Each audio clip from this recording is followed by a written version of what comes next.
Hello guys, andito po tayo sa Small Boracay. Pwede po kayo dito pumunta araw at gabi, wala po dito ang pinagbabawal. Ito po ang tinatawag nilang Small Boracay. Tara na po, halina po kayo.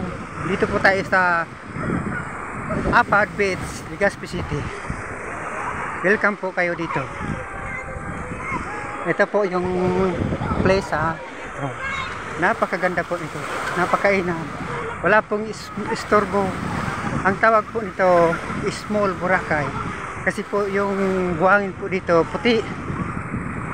Ayan po ang dagat napakalinaw po.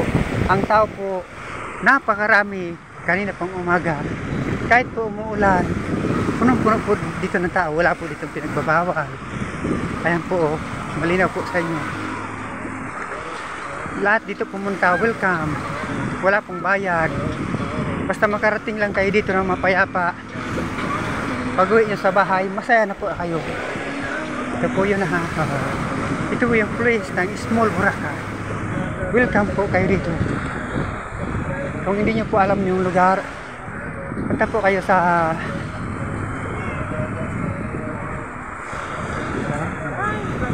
Puro Legazpi City. Punta po kayo doon, tapos magtanong na lang po kayo. Okay, sa Legazpi City marami pong sasakyan doon, mga tricycle. Sumakay po kayo, magtanong po kayo sa tanong po kayo doon, papunta po sa Lamba, Legazpi City. Tawag po dito Small Boracay. Dito po tayo magkasiyahan po, wala po ditong bawal, open po lahat.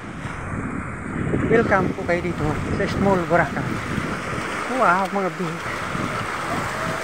Punta po kayo dito guys.